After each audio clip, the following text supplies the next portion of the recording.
I sat at my father's dining table on what I thought would be a normal Sunday dinner, watching my brother Jason smirk across from me while Dad cleared his throat. The words that came next felt like a punch to the gut.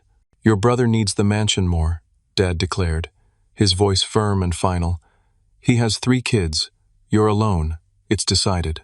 I glanced toward the window and saw 2 moving trucks already parked on the street, engines idling. My sister Amber nodded in agreement, while Jason's wife Stephanie smiled knowingly. They had planned this without telling me. I stayed quiet, pulled out my phone, and opened the app showing my real estate portfolio. 11 properties, all owned by me, all currently occupied by family members who had no idea I was their landlord. I opened my mouth to respond, but Dad raised his hand to silence me. He launched into an explanation about how Jason's business had failed, how he was drowning in debt from bad investments and poor decisions, how he desperately needed the mansion to keep his family off the streets. Mom chimed in from the kitchen doorway, her voice sharp with accusation. "You've always been selfish, Hayden. Think of the children for once in your life. Don't you care about your nephews and niece?" My sister Amber sat beside Jason, nodding vigorously. She called me ungrateful for everything the family had supposedly done for me over the years. I tried to cut in, to explain that I had bought the mansion myself 5 years ago with money I earned from my tech consulting business. I was 27 when I purchased it, paid every mortgage payment myself, maintained it, lived in it occasionally as an investment property. But Dad waved off my protests like they were meaningless. "We're family," he said, leaning back in his chair with an expression of absolute certainty. "What's yours is ours. That's how it works. You'll understand someday when you have a family of your own." I stood up from the table, my napkin falling to the floor. This was insane. The mansion was worth $2.3 million.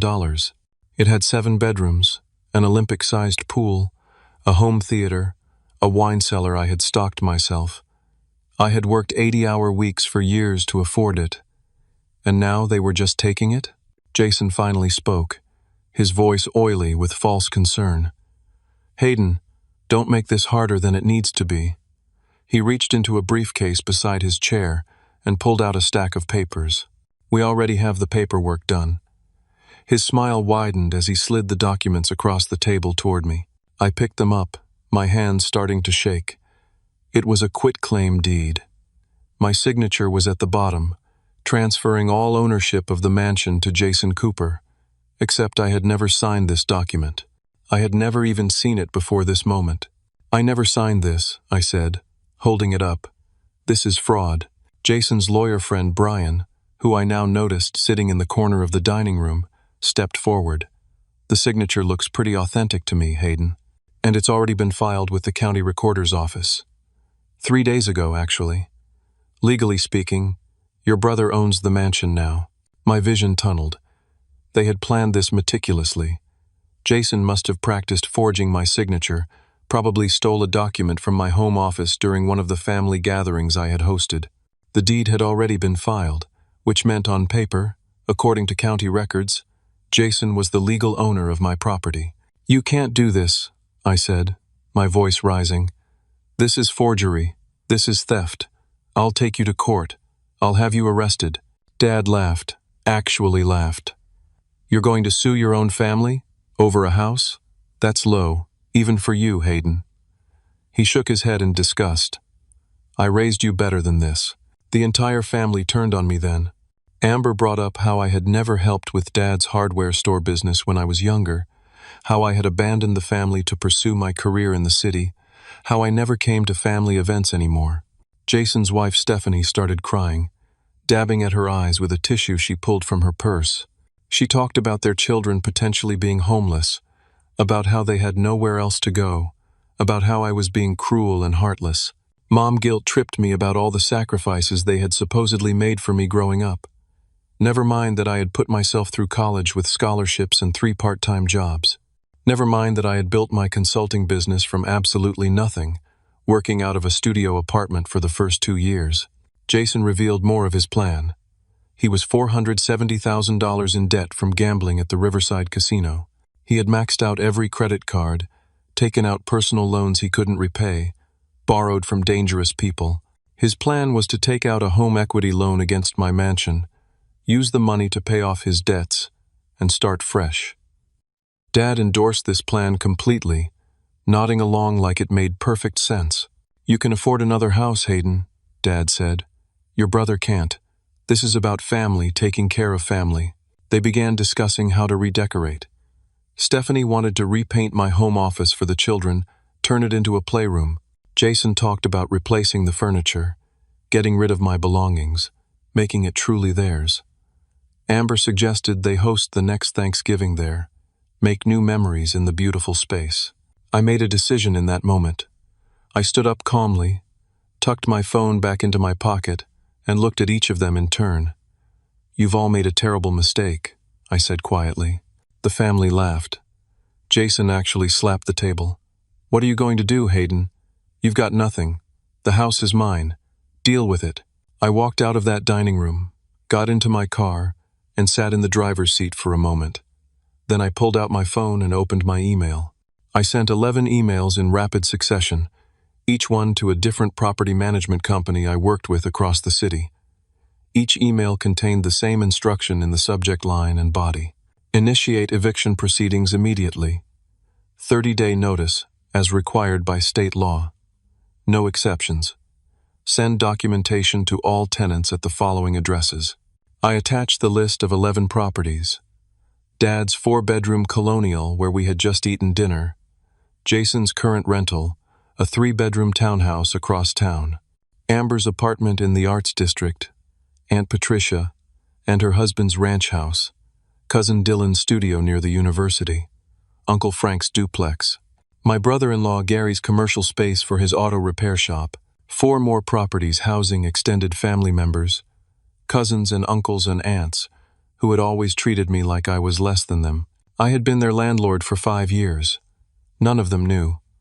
I had kept the rents low, been lenient about late payments, fixed things quickly when they broke. I had operated through property management companies, never putting my own name on the communications. It was a courtesy, a way of helping family without making them feel like charity cases. That courtesy ended tonight. I drove away from Dad's house, not to the mansion they were planning to steal, but to my actual residence, a penthouse downtown they didn't know existed. The mansion had been an investment property, a place I occasionally stayed but never truly lived. My real home was a modern penthouse with floor-to-ceiling windows overlooking the city, and my family had no idea it existed. I parked in my private garage, rode the elevator up to the 23rd floor, and walked into my apartment. I poured myself a drink and stood at the window, looking out at the city lights. Tomorrow morning, 11 eviction notices would arrive at 11 different addresses, and my family would finally understand exactly who they had been dealing with. The next morning arrived faster than I expected. My phone started ringing at 6:30, call after call that I let go to voicemail. I was sitting at my kitchen counter, drinking coffee, and reading the news on my tablet when the messages started flooding in. Angry texts from Dad, panicked calls from Amber, confused voicemails from Uncle Frank asking what was happening. By 9 o'clock, all 11 eviction notices had been delivered. I knew because I had requested delivery confirmation from each property management company. The notices were formal, legal, and completely airtight. Each one gave exactly 30 days to vacate the premises or face legal eviction proceedings. Each one was signed by the property owner, which the documents listed as various LLCs I had set up years ago: Cooper Holdings LLC, Summit Properties LLC, Riverside Real Estate Trust. Dad was the first to figure it out. He had connections at City Hall from his years running the hardware store, knew people in the clerk's office who could pull property records. By 10 o'clock, he had traced every single LLC back to me. Every property had me listed as the registered agent. Every piece of paperwork led back to Hayden Cooper. The phone calls intensified. Dad showed up at the mansion, pounding on the door but found it empty. I had never actually lived there, just used it occasionally for entertaining clients or as a quiet workspace. My family had assumed it was my primary residence because it was the only address they knew. They had no idea where I actually lived. Dad tried using his contacts to find my real address, but I had been careful. The penthouse was owned by another LLC, Utility bills went to a P.O. box. My driver's license still listed an old address from years ago that I had never updated. I had learned to be private, to keep my real life separate from family drama.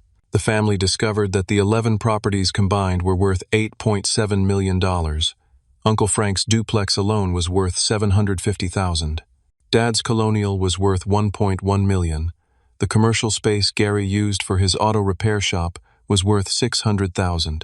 They had been living in my properties, building their lives in buildings I owned, never once suspecting the truth.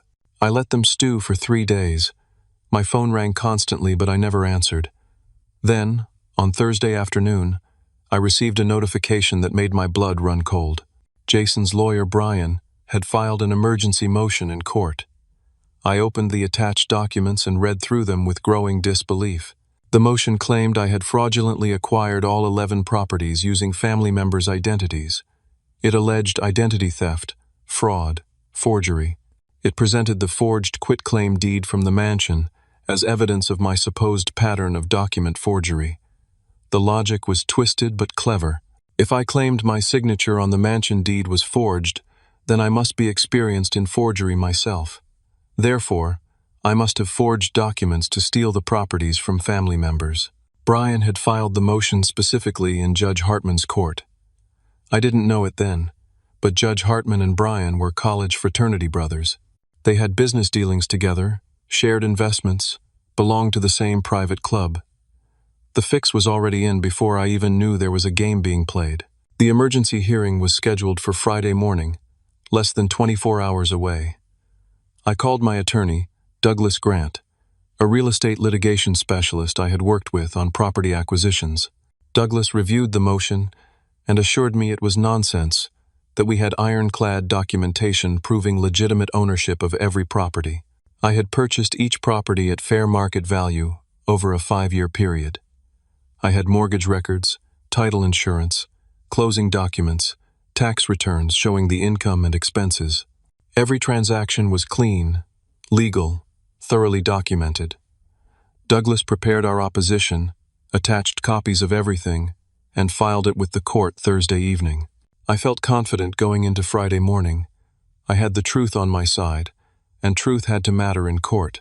Thursday night, while I was reviewing documents with Douglas at his office, Brian and Jason met with Judge Hartman at his private club. They sat in leather chairs in a wood-paneled room, drinking expensive scotch and discussing how to handle me. Judge Hartman's son had worked for one of Jason's previous businesses before it failed. There were connections, favors owed, the kind of backroom dealings that happen when powerful people want to protect their own. Brian presented forged documents he and Jason had created, fake partnership agreements suggesting family members had been silent partners in my property acquisitions, fake loan documents showing family members contributing money to purchases, bank statements that had been altered to show transactions that never happened. Everything was backdated, made to look authentic, designed to create just enough doubt about my claims. Judge Hartman looked through the fabricated evidence and nodded.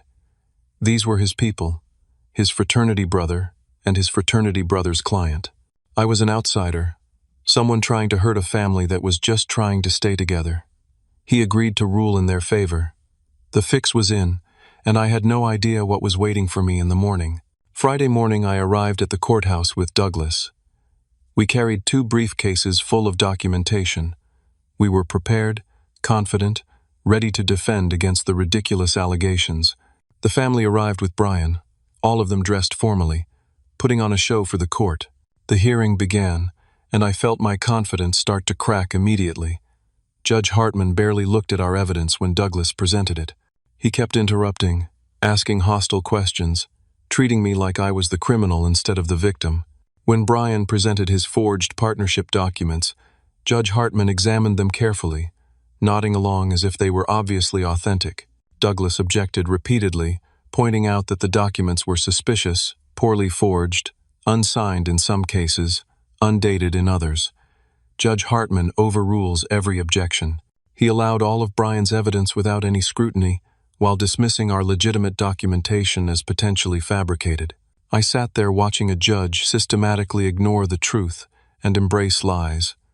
It was surreal, like being in a nightmare where the rules of reality no longer applied. Judge Hartman ruled from the bench immediately, not even taking time to review everything properly. He froze all 11 properties, preventing any eviction proceedings from moving forward. He ordered a forensic investigation into my supposedly fraudulent acquisition of the properties.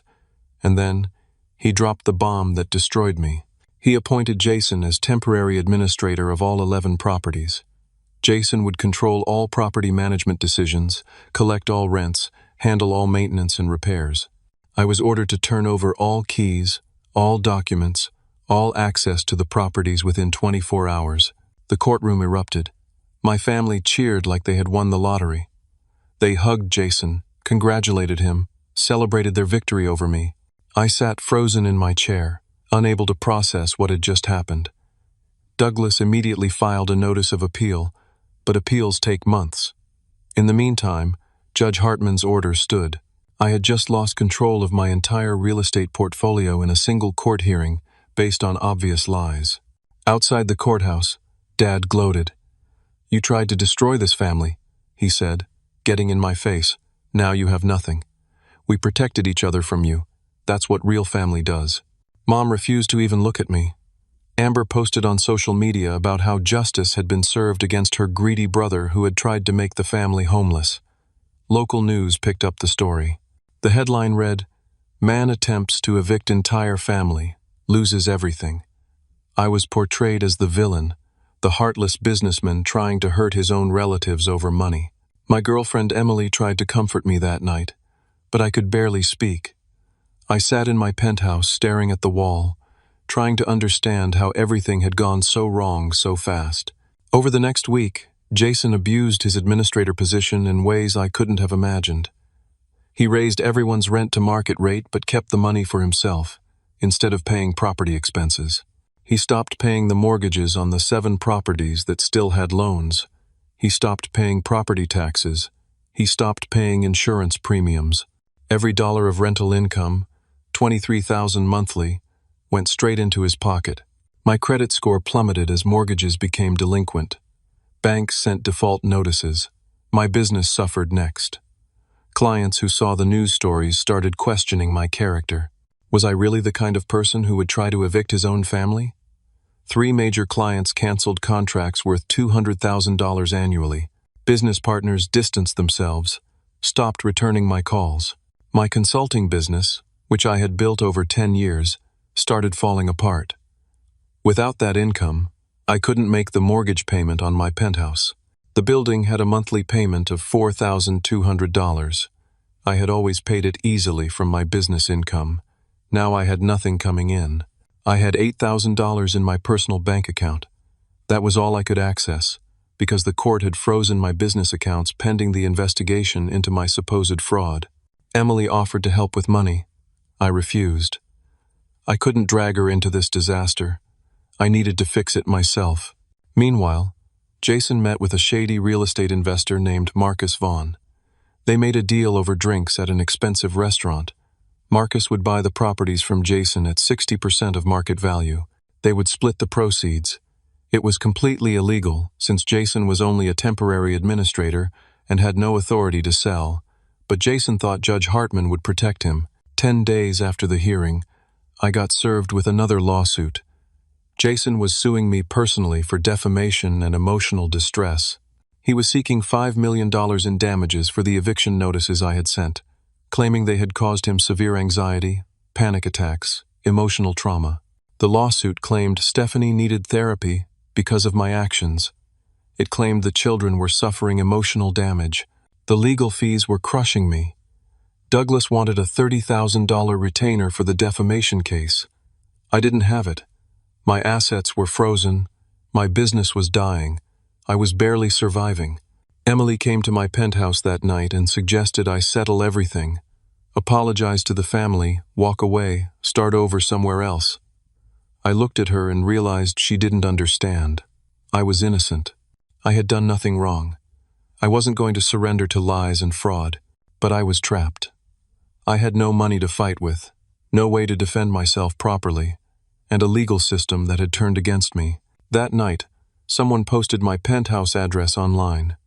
A social media account I didn't recognize shared the address with the caption, "This is where the man who tried to make his family homeless lives. Luxury penthouse, while his brother's children suffer." I lay awake that night wondering how much worse things could possibly get. 3 weeks after Judge Hartman's initial ruling, I stood in a different courthouse for what I hoped would be a chance to present the full truth. Douglas had managed to get a hearing on our motion to reconsider, scheduled in front of Judge Hartman again. Douglas had explained that getting a different judge this early in the process was nearly impossible due to case assignment rules. I walked into that courtroom on a Thursday morning, feeling cautiously optimistic. We had organized all our evidence more clearly, prepared a detailed presentation showing the legitimate purchase of each property. Douglas had bank statements, wire transfer records, closing documents, everything needed to prove beyond doubt that I had lawfully acquired every single property.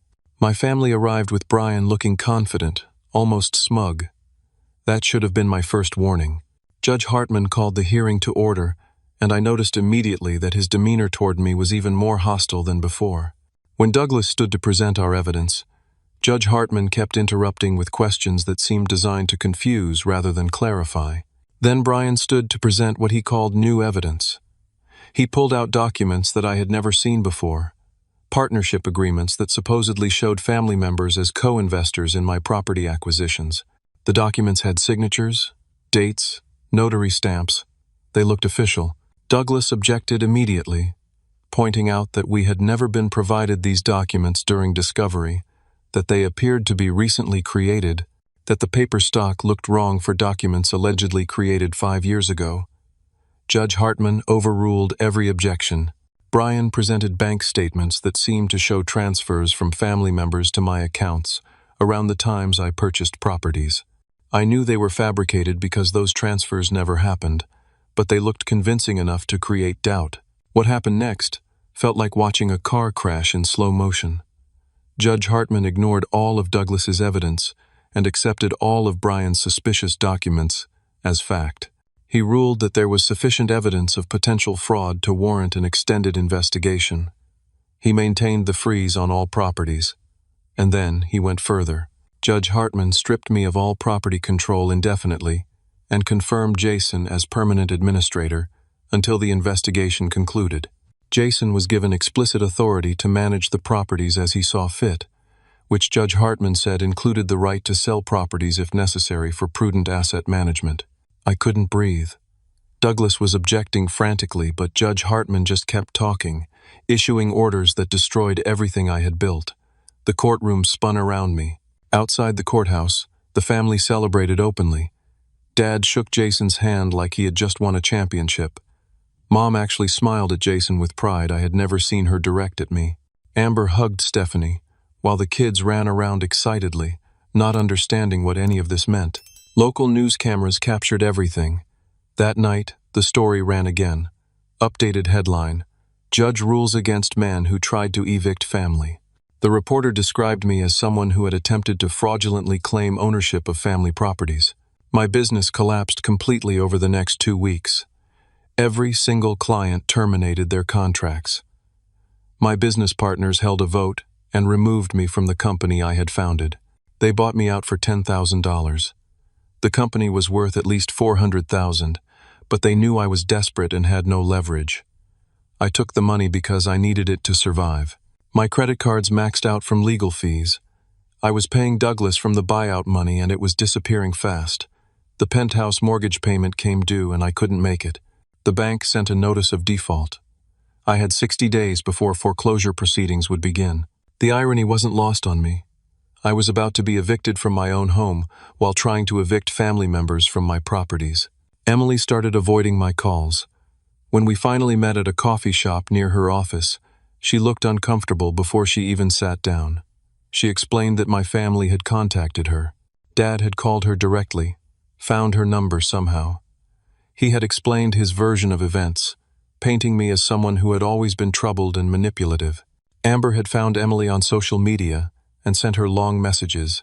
She told Emily that I had a pattern of using people, that I had scammed an elderly neighbor years ago, that my family had been covering for my bad behavior for years.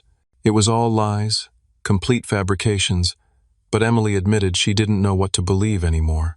"The court had ruled against me," Emily said, stirring her coffee without drinking it. "Judges don't just rule like that without reason. Maybe there's something to what your family is saying." I tried to explain, but she cut me off. She couldn't be with someone involved in this kind of situation. Her own family had seen the news stories and were pressuring her to end the relationship. She stood up, apologized, and walked out of the coffee shop. I sat alone at that table for an hour, watching people live their normal lives while mine disintegrated.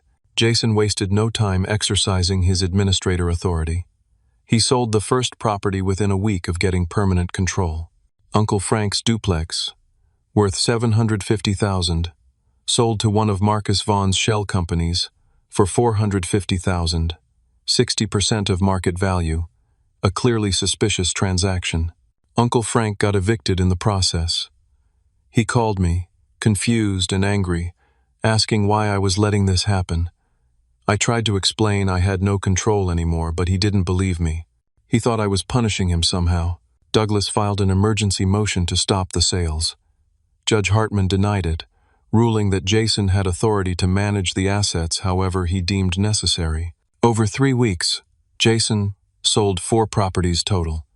Each one went to Marcus Vaughn's network of shell companies at below-market prices. The sales totaled $2.1 million. Jason and Marcus split the money according to their agreement. Jason used his share to pay off his $470,000 in gambling debts. He bought himself a brand-new Lexus SUV. He took the family on vacation to Hawaii. He posted photos on social media, pictures of the beach, expensive dinners, the kids playing in the ocean. The captions talked about fresh starts and family blessings. Meanwhile, I was living in my penthouse with the utilities shut off because I couldn't pay the bills. I was eating at a soup kitchen downtown, embarrassed but hungry. I had $300 left to my name.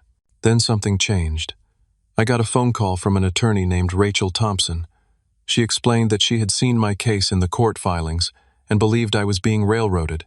She specialized in judicial corruption cases and had been tracking Judge Hartman for years. "I've suspected he was corrupt for a long time," Rachel said, "but I've never had enough evidence to prove it. Your case might be the one that finally exposes him." She offered to take my case pro bono. She reviewed all my documentation and confirmed immediately that everything about my property acquisitions was legitimate. The family's partnership documents were obvious forgeries. She hired a forensic document examiner named Dr. Elizabeth Santos, who analyzed the paper, ink, and printing methods used in the suspicious documents. Dr. Santos's report was damning. The partnership agreements had been created recently using modern printing techniques and paper stock that didn't match documents from 5 years ago. The signatures were forgeries. The whole thing was a fraud. Rachel also discovered that Judge Hartman and Brian had vacationed together in the Bahamas the previous year. She found photos on social media showing them at the same resort, sitting together at a beach bar, clearly friends rather than just professional acquaintances. For the first time in weeks, I felt hope. Real, tangible hope. Rachel planned to file a motion for reconsideration with all the new evidence. She would also file a formal complaint against Judge Hartman with the State Judicial Ethics Board. That night, I went back to my dark, cold penthouse, feeling like maybe I could win this fight. Maybe justice would prevail after all. I walked into my building, rode the elevator up, unlocked my door, and immediately knew something was wrong. The door frame was splintered. Someone had broken in. My apartment had been ransacked. Every drawer pulled out, every cabinet opened, papers scattered everywhere. My computer was gone. My backup hard drives were missing. The file cabinets where I kept all my property documents had been emptied completely. All of Rachel's evidence was gone. The forensic examiner's report about the forged documents, the photos of Judge Hartman and Brian together. Every piece of documentation that could prove my case had been stolen. I called the police and filed a report. They took notes, said they would investigate, but I could tell from their expressions they weren't going to find anything. The building's security cameras had mysteriously malfunctioned that evening. No footage existed of anyone entering or leaving. I knew Jason had arranged this, or someone working for him, but I couldn't prove it. Rachel called the next morning, and I had to tell her everything was gone. She said she could still fight without the physical evidence, but it would be much harder. The forensic examiner could recreate her report from memory and notes, but it wouldn't have the same impact without the actual documents to examine. That afternoon, I received the foreclosure notice on my penthouse. I had 30 days to vacate. In 1 month, I would be homeless. I sat on the floor of my destroyed apartment, surrounded by the wreckage of my life, and wondered if there was any point in continuing to fight. 4 weeks after the break-in, I was living in my penthouse with no heat, no electricity, and no hope of keeping it. The bank had shut off utilities when I missed the second mortgage payment. I couldn't afford food, so I walked 3 miles each way to a soup kitchen downtown twice a day. I had lost 30 pounds. My clothes hung loose on my frame. I stopped shaving because I couldn't afford razors. I still met with Rachel every few days at the public library. She was working tirelessly to reconstruct our case, but it was like building a house from memory after the original blueprints had been destroyed. She needed me to remember every detail of every property purchase, every document, every transaction. We created affidavits trying to recreate what had been stolen. My consulting business was completely dead. The partners had officially dissolved the company I founded. Clients had moved on to competitors. My professional reputation was destroyed. Every Google search of my name brought up articles about the failed eviction attempt, the court ruling against me, the implication that I had tried to defraud my own family. My business credit cards were maxed out from legal fees I had paid before everything collapsed. Personal credit cards were maxed trying to keep myself fed and housed. I was down to my last $100 in cash. One night, I saw Jason's new Lexus SUV parked outside a downtown bar. Something inside me snapped. I had been walking past, on my way back to my cold penthouse after another meal at the soup kitchen, and seeing that luxury vehicle purchased with money stolen from me was too much. I went into the bar and found Jason at a table with friends, drinking expensive scotch, laughing about something. When he saw me, his expression shifted to something like amusement mixed with contempt. I confronted him in the parking lot as he was leaving. I demanded to know why he was doing this. We had been brothers once. We had grown up together, shared rooms, played together as kids. What had I done to deserve this level of betrayal? Jason actually laughed. You always thought you were better than us, Hayden. Walking around with your college degree, your successful business, your expensive house. Dad was right. You needed to be brought down to our level. Needed to understand what it's like to struggle. The words hit me harder than any physical blow could have. This wasn't about money or property. This was about jealousy and resentment that had festered for years while I was blind to it. I pushed Jason away from me, just wanting him out of my space. He stumbled backward, but caught himself, didn't fall. I turned and walked away. Behind me, I heard Jason call out something about me making a big mistake. 2 days later, police knocked on my penthouse door hours before my scheduled eviction. They had a warrant for my arrest. Assault and battery charges filed by Jason Cooper. The officer showed me the police report. Jason claimed I had attacked him viciously in the bar parking lot, beating him until bystanders pulled me off. He had gone to the hospital with injuries. Black eye, broken nose, cracked rib. The report included photos of Jason's face, badly bruised and swollen. I only pushed him once, I said. I didn't hit him. I didn't break anything. The officer shrugged. That's not what the victim says. Security footage from the bar shows you pushing him, then the camera angle doesn't capture what happened next. His injuries are documented. You'll need to come with us. I was arrested and taken to county jail. Bail was set at $20,000. I had $100 to my name. No family would help me. Emily wouldn't answer calls. I had no friends left because they had all distanced themselves during the legal battles. I sat in county jail while the system processed me. A public defender was assigned, an overworked woman named Jennifer who had 12 other cases that day.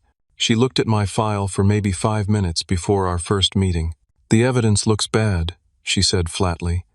You pushed him on camera. He has documented injuries. Witnesses say there was a fight. I recommend you take a plea deal. Plead guilty to simple assault. probably get 18 months with possibility of early release for good behavior. "I'm innocent," I said. "I pushed him once and walked away.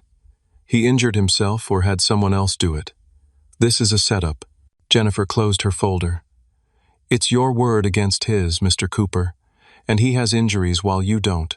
A jury will believe the victim with the broken nose over the defendant claiming it's a conspiracy. Take the deal." I refused. I wasn't going to plead guilty to something I didn't do, not after everything else. While I sat in jail, my world finished collapsing. The foreclosure on my penthouse completed.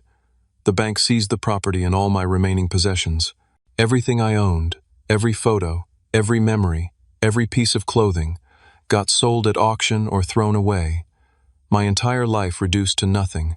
Jason completed selling all 11 properties. The last 7 went to various buyers connected to Marcus Vaughn's network. Total sales reached $8.7 million. After Marcus took his cut and various fees, Jason walked away with $5.2 million. He bought a mansion in the suburbs with cash. Not just any mansion, but one bigger and more expensive than the property I had originally owned. $2.7 million. He moved Dad in with him. They threw a party to celebrate, inviting the whole family. Meanwhile, I sat in a county jail cell, wearing an orange jumpsuit, eating food that tasted like cardboard, sleeping on a thin mattress that hurt my back. Rachel visited me, and we talked through the bars of a visiting area. She was still fighting, still filing motions, but the appeals process was glacially slow. The State Judicial Ethics Board had dismissed the complaint against Judge Hartman without investigation. He was too well connected, had too many friends in high places. I told Rachel to give up. What was the point? I had lost everything. My properties, my business, my home, my relationship, my freedom. Why keep fighting? "Because they're criminals and you're innocent," Rachel said firmly. "And because if we give up, they win completely. As long as we're fighting, there's still a chance." But I had no fight left in me. I was broken physically, emotionally, financially, spiritually. I had nothing. My cellmate was a man named Travis, mid-40s, in jail for tax evasion. He had been a forensic accountant before his legal troubles. Over the days we shared that cell, I told him everything. The properties, the forgery, the corrupt judge, the illegal sales, all of it. Travis listened carefully, asked detailed questions, took mental notes. One night, lying on our bunks in the dark, he said something that changed everything. "Your brother is an idiot," Travis said. "When he sold those properties as court-appointed administrator, he had to sign documents. Closing papers, transfer documents, all filed with the county recorder. Those signatures are public record." "I didn't understand at first," Travis explained. "If your brother forged your signature on that original quitclaim deed, his real signature is now on file from all those property sales. Get a handwriting expert to compare his legitimate signatures from the sales to the forged signature on your deed. If he practiced forging your signature, he probably couldn't completely eliminate his own handwriting patterns. There will be tells, habits, unconscious elements of his own signature showing up in the forgery. That was it. That was the evidence we needed. The signatures were public record, filed with the county recorder's office. No one could steal them or destroy them. They were government documents, permanently archived. I felt hope ignite inside me for the first time in months. At the 3-week mark, my assault case went to preliminary hearing. The prosecutor reviewed the bar security footage more carefully. It showed me pushing Jason once, then immediately walking away. Jason was visible in the frame for several seconds after I left, standing upright, uninjured.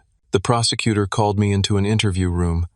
"The victim's injuries don't match the video evidence," he said. "One push doesn't cause a broken nose and cracked rib. I think Mr. Cooper injured himself after you left to strengthen his case. I'm dropping the charges." I was released that afternoon. I walked out of county jail with no home to go to, no money, no phone because I couldn't pay the bill, and only the clothes on my back that I had been wearing when arrested 3 weeks earlier. I walked to the homeless shelter downtown. I had heard about it from other men in jail. That night, I slept in a room with 40 other men, listening to snoring and coughing, lying on a cot that was somehow less comfortable than the jail bunk. This was rock bottom. I had nothing left to lose. The next morning, I went to the public library and used a computer to email Rachel. I told her about Travis's discovery, about comparing Jason's signatures from the property sales to the forged signature on the quitclaim deed. Rachel responded within an hour. "That's it. That's what we need. I'll get the county records today. I'll hire the handwriting expert with my own money. We'll file everything within 2 weeks. But you'll need to testify, and you'll need to be presentable in court." I looked down at myself. Dirty clothes, long beard, gaunt face, hollow eyes. I looked exactly like what I was, a homeless man with nothing. But for the first time in months, I had real hope, and I had nothing left to lose, which meant I could fight without fear of losing more. I spent 2 weeks living in the homeless shelter while Rachel built our case. I found day labor jobs through a service that picked up workers early each morning, moving furniture, cleaning construction sites, loading trucks. The work was hard and paid minimum wage, but it gave me enough money for food and bus fare. Every few days I met Rachel at the library. She had obtained all the property sale documents from county records, 43 different documents with Jason's signature as court-appointed administrator. She hired Dr. Elizabeth Santos, the same forensic document examiner from before, to analyze the signatures. Dr. Santos worked for a week, examining every detail under microscopes, measuring pressure patterns, analyzing the formation of individual letters. Her report was comprehensive and devastating to Jason's case. The signature on the forged quitclaim deed transferring my mansion to Jason contained unmistakable elements of Jason's own handwriting. Dr. Santos identified specific tells. The way Jason formed capital letters had unique characteristics. His pressure patterns when writing, the slight tremor in certain strokes, the angle at which he held the pen, all of these unconscious habits showed up in the forged signature. Even though Jason had tried to replicate my handwriting style, it was definitive proof that Jason had forged the document. Rachel filed a comprehensive motion to vacate Judge Hartman's orders. She included Dr. Santos's report, the county records showing Jason's legitimate signatures, detailed analysis proving the forgery. She also filed a criminal complaint with the district attorney's office against Jason for forgery, fraud, grand theft, and conspiracy. She filed a formal complaint with the State Bar Association against Brian for his role in the fraud, including evidence of his relationship with Judge Hartman and his participation in presenting forged documents to the court. The case was assigned to a new judge, Judge Caroline Pierce, because Rachel argued successfully that Judge Hartman's bias was now documented and he should be recused. Judge Pierce had a reputation for integrity and fairness. She scheduled a hearing for 3 weeks out. I started to believe we might actually win. Jason received notification of the criminal complaint and the new motion. Brian called him immediately, and they met in person. Jason was panicking. Forgery was a felony. He could face 5 to 10 years in prison. Plus, he would have to return all the money from the property sales, $5.2 million, most of which he had already spent. He had bought the mansion for $2.7 million, new cars for $200,000, luxury items, vacations, paying off debts. He had maybe $1.8 million in liquid assets left. He would lose everything and go to prison. The family held an emergency meeting at Jason's new mansion. Dad, Amber, Mom, Stephanie, and Brian joining by phone. They discussed options. Brian suggested something that made my blood run cold when I later learned about it. "What if Hayden isn't mentally competent to bring this case?" Brian said. "If you can have him declared mentally incompetent and get him institutionalized, the case dies. And no one believes the accusations of a crazy person." Jason filed an emergency petition with the court claiming I was mentally ill and a danger to myself and others. The petition cited the assault incident, even though charges had been dropped. It claimed I had been making delusional statements about owning properties I didn't own. It described my supposed harassment of family members and paranoid accusations of conspiracy. The petition included sworn affidavits from family members. Dad claimed I had always been unstable, that he worried I would hurt someone. Mom said I had shown signs of mental illness for years. Amber testified she felt threatened by me and feared for her safety. All lies, but sworn statements filed with the court. The petition pointed to my current circumstances as evidence of mental incompetence. I was homeless, unemployed, living in a shelter. I looked disheveled and unwell. These were presented as signs of inability to care for myself, rather than the natural result of having everything stolen from me. Judge Pierce reviewed the petition and ordered a competency evaluation. I had to report to the county psychiatric facility for assessment by a court-appointed psychiatrist. The hearing was scheduled for 1 week before our fraud hearing was supposed to take place. If Jason succeeded in having me declared incompetent, I would be institutionalized. Rachel's case would collapse because I wouldn't be able to testify or participate in my own defense. Everything we had worked for would be destroyed. I went to the psychiatric facility on the scheduled day. Dr. Harold Mendelson, a psychiatrist in his 60s with gray hair and a kind face, conducted the evaluation. He asked me questions about my life, my case, my current mental state. I explained everything calmly and rationally. I showed him documentation Rachel had given me.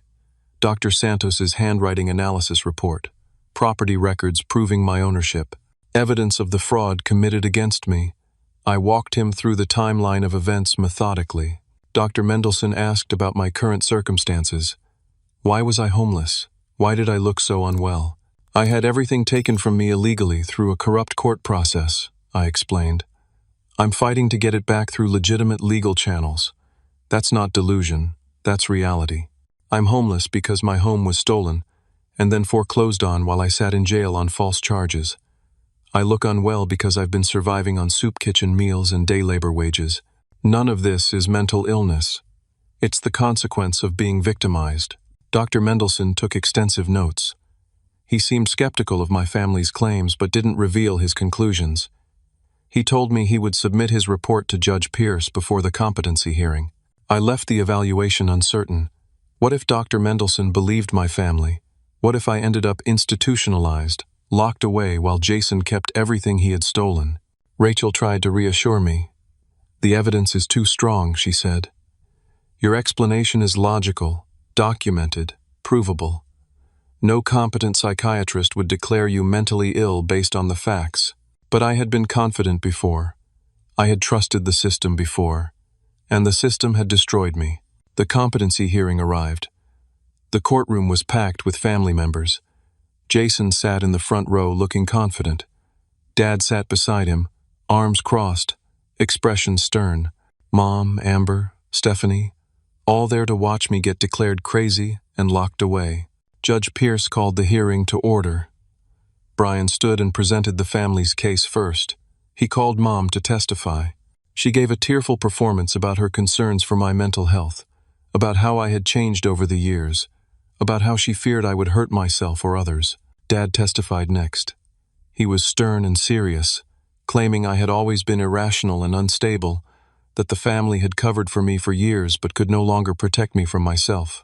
Amber testified that she felt threatened by me.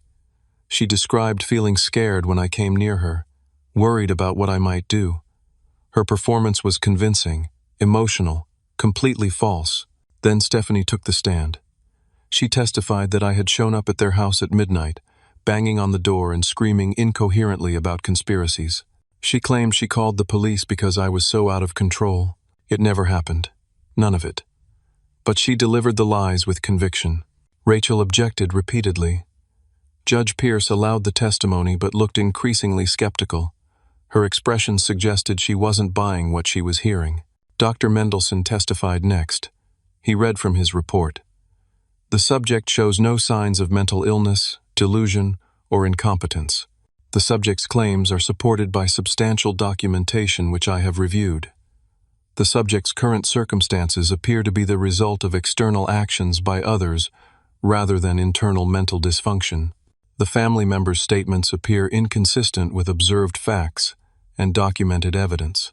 In my professional opinion, this petition may constitute abuse of the legal system and the mental health evaluation process. I recommend the subject be found competent and the petition be dismissed. Brian tried to discredit Dr. Mendelson, questioning his expertise and experience. Judge Pierce shut him down firmly. As the hearing seemed to be concluding in my favor, a man stood up in the back of the courtroom. "Your Honor, I have information relevant to this case." Everyone turned to look. It was Marcus Vaughn, the shady real estate investor who had bought my properties from Jason. Judge Pierce asked who he was. Marcus identified himself and explained he was facing federal charges for unrelated real estate fraud. His attorney had advised him that cooperation in other cases could help reduce his sentence. "I'm here to tell the truth about Jason Cooper and his fraud," Marcus said. "I have documentation of everything." The courtroom erupted. Judge Pierce called for order. Marcus's attorney stood and confirmed they were offering evidence and testimony in exchange for consideration in Marcus's federal case. Marcus handed Judge Pierce a folder 3 inches thick. Inside were emails between him and Jason explicitly discussing the fraud. Text messages where Jason stated he was selling properties owned by his idiot brother. Wire transfer records showing money being split between them. Property sales documents proving the conspiracy. Everything was there. Proof of the entire scheme laid out in Jason's own words. Judge Pierce spent 10 minutes reviewing the documents while the courtroom sat in silence. When she looked up, her expression was cold fury. She declared me competent and denied the family's petition entirely. She ordered Jason to remain in the courtroom. She called the bailiff and had Jason taken into custody immediately. She set bail at $500,000 for charges of fraud, forgery, grand theft, and conspiracy. She ordered an investigation into Dad's role in the scheme. She ordered an investigation into Brian's ethical violations and potential disbarment. She ordered a full review of Judge Hartman's conduct in the original case. The family sat in shock. Dad tried to leave, but Judge Pierce ordered him to stay, warning that he could be next. Mom started crying. Amber looked terrified. I stood in that courtroom, vindicated but hollow. I had won this battle. The truth was finally exposed, but I was still homeless. My properties had been sold to third parties. The money was mostly gone. I had nothing to return to. I had won, but I wasn't sure what I had actually won. The weeks following the competency hearing moved with startling speed. Jason was held without bail after additional evidence of his crimes emerged during the initial investigation. The district attorney charged him with 15 felonies, including multiple counts of forgery, fraud, grand theft, conspiracy, and money laundering. Brian cooperated with prosecutors immediately to save his own career. He provided detailed testimony about Judge Hartman's involvement, about the forged documents, about the planned conspiracy. The State Bar Association opened formal disbarment proceedings against him, but his cooperation bought him a reduced punishment instead of complete disbarment. The FBI opened an investigation into Judge Hartman for corruption, bribery, and obstruction of justice. Within 2 weeks, Judge Hartman resigned from the bench. 1 month later, he was indicted on federal charges. His career was over, his reputation destroyed, his freedom in jeopardy. Dad was charged as a co-conspirator. Prosecutors offered him a deal: plead guilty to reduced charges, testify against Jason, pay restitution, and receive probation with house arrest instead of prison time. Dad took the deal. He pleaded guilty and received 3 years probation with the first year under house arrest. He was also ordered to pay $50,000 in restitution to me. Mom filed for divorce within days of Dad's guilty plea. She claimed she didn't know about the conspiracy, that Dad had manipulated her too. Whether that was true or just self-preservation, I didn't know and didn't care. Amber came to see me at the shelter one evening. I was sitting outside on a bench, enjoying the cool air before going in for the night. She sat beside me, not speaking at first. Finally, she said she was sorry. She admitted she had known about the plan to take the mansion, but claimed she didn't know about the forgery or the extent of Jason's crimes. She said she got caught up in family loyalty and made terrible choices.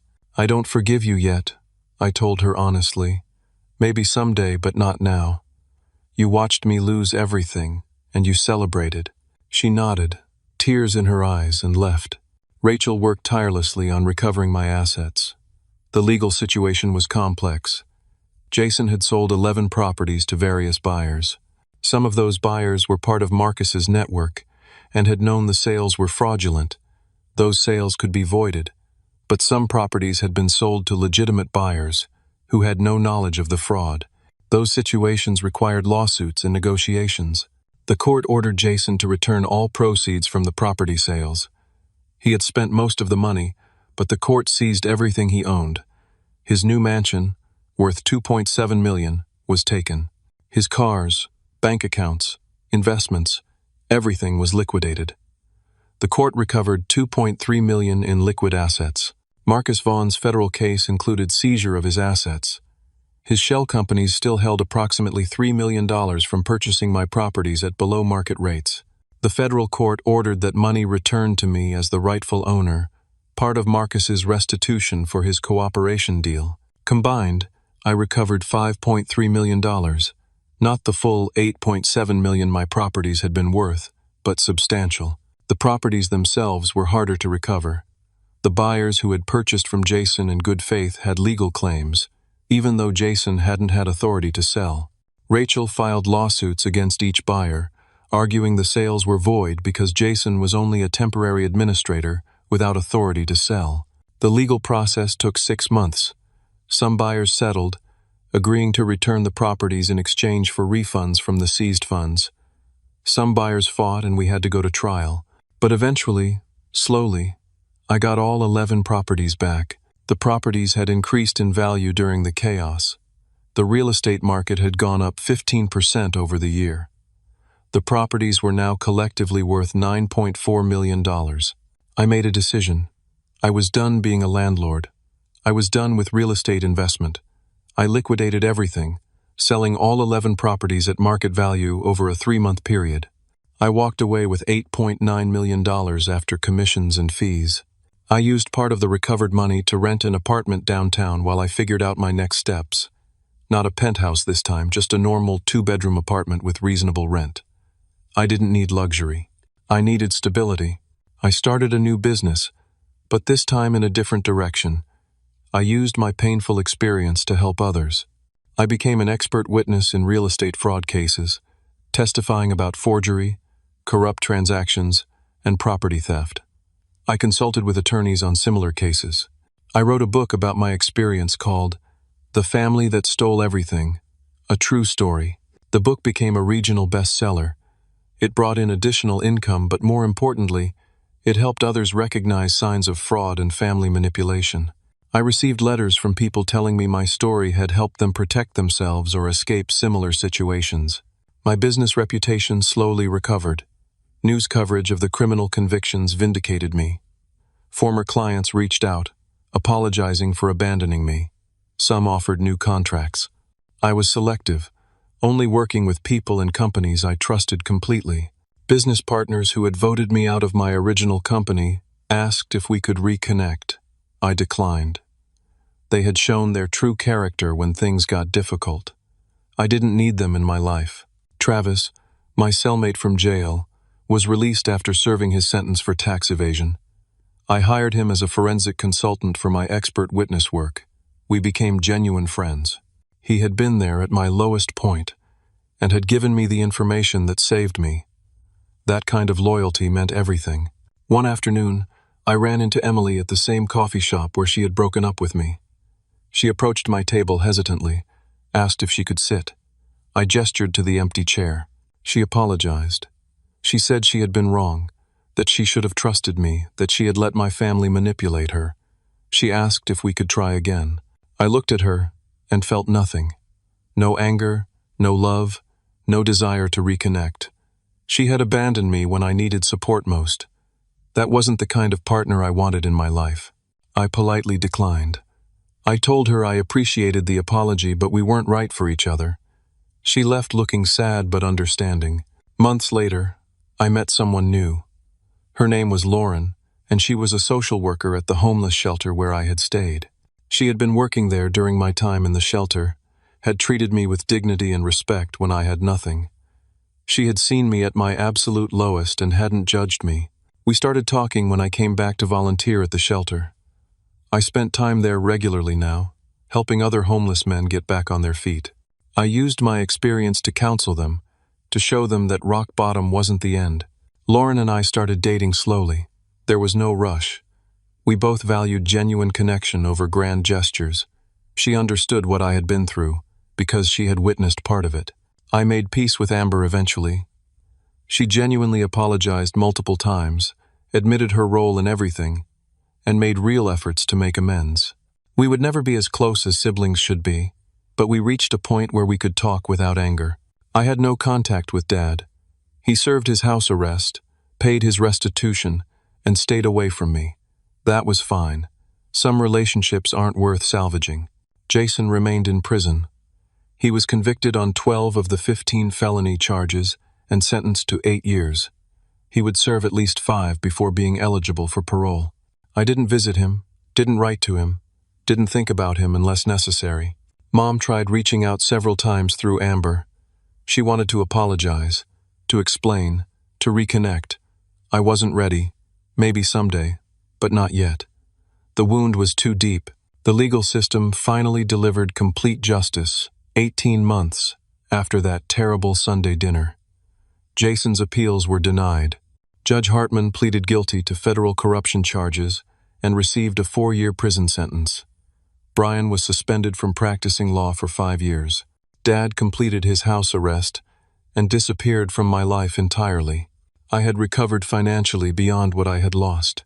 The $8.9 million from selling the properties, combined with income from my expert witness work and book sales, meant I was more financially secure than ever before. But I was different now. Money meant less. Security meant less. What mattered was integrity, genuine relationships, and purpose. I bought a modest house in a quiet neighborhood. 3 bedrooms, nice yard, nothing extravagant. I furnished it simply. Lauren helped me pick out furniture, and we made the space feel like a real home rather than an investment property. My consulting business thrived in unexpected ways. Attorneys across the state sought my expertise on fraud cases. I testified in court regularly, helping other victims of property theft and family manipulation get justice. Each case I won felt like vindication not just for me but for everyone who had been wronged by people they trusted. The book continued to sell steadily. Publishing companies approached me about writing a follow-up. I was considering it. Maybe a practical guide for protecting yourself from family fraud. Something that could help people avoid what I went through. I volunteered at the homeless shelter every week. I ran a support group for men rebuilding their lives after major setbacks. I shared my story honestly, holding nothing back. I talked about the shame of being homeless, the despair of losing everything, the struggle to keep fighting when hope seemed gone. Men in that room understood because they were living it. Travis became not just a business partner but one of my closest friends. We had lunch every week, talking about cases, life, recovery. He understood the journey from rock bottom to stability, because he had made it himself. Lauren and I grew closer slowly and naturally. She moved into my house after we had been dating for 10 months. We talked about marriage but weren't rushing. We had both learned that the important things couldn't be forced or hurried. Amber and I rebuilt something, resembling a sibling relationship. We met for coffee once a month.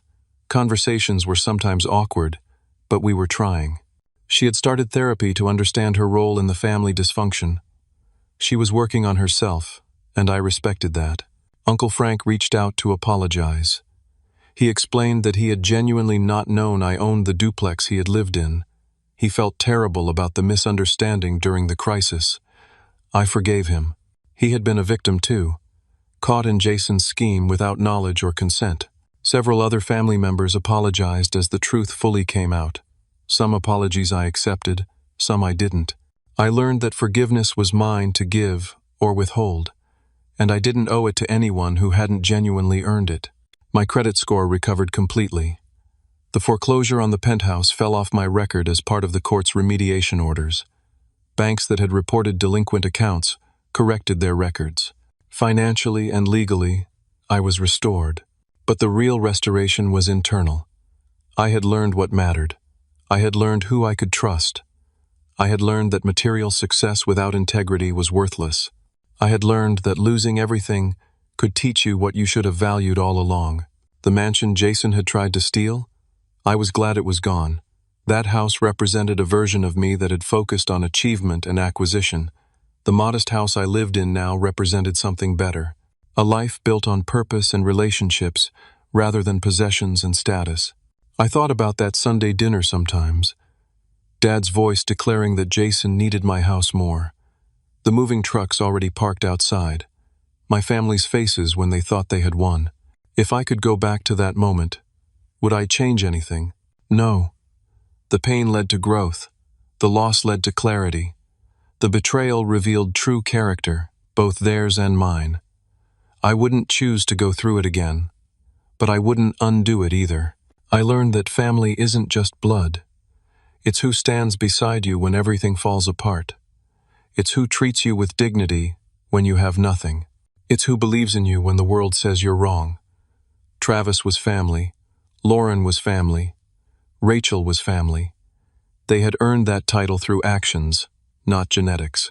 I learned that justice exists, but sometimes you have to fight like hell to find it. The system failed me initially because of corruption and manipulation, but eventually, truth prevailed. It took longer than it should have. It required more suffering than was fair, but justice came.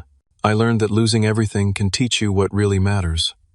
When I had the properties and the business and the mansion, I thought I had success. When I had nothing but integrity and determination, I discovered I had something more valuable. Material wealth comes and goes. Character is permanent. Now I have less money than at my peak, but more peace. I have fewer properties, but more purpose. The mansion is gone, but I sleep better in my modest house than I ever did in that empty showplace. I wake up next to someone who loves me, for who I am, not what I own. I spend my days helping people instead of accumulating things. Sometimes you have to lose everything to find what you should have been looking for all along. I stood in my backyard last Sunday, watching Lauren plant flowers in the garden bed she had designed. Travis was coming over later for dinner. Amber had called to check in, our monthly conversation that was slowly becoming easier. My life was full in ways that mattered. The properties were gone. The business I had built was gone. The family I thought I had was gone. But what remained was real, solid, earned.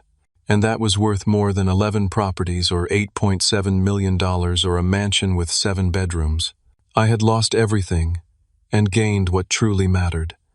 And I wouldn't trade that lesson for anything in the world. Now I want to ask you something. Have you ever had someone you trusted betray you in a way that changed your whole life? How did you recover? Did you find that losing something forced you to discover what really mattered? Share your story in the comments below. Your experience might help someone else who's going through their own battle right now. If this story resonated with you, if it made you think about trust and family and what real success means, please hit that like button. Subscribe to hear more stories about real people overcoming impossible situations. And share this with someone who needs to hear that rock bottom isn't the end. It's sometimes the beginning of something better. Thank you for listening to my story. I hope it reminded you that integrity matters more than wealth, that true family is defined by loyalty rather than blood, and that justice, though it may take time, is worth fighting for. Keep pushing forward, even when everything seems lost. Your breakthrough might be closer than you think.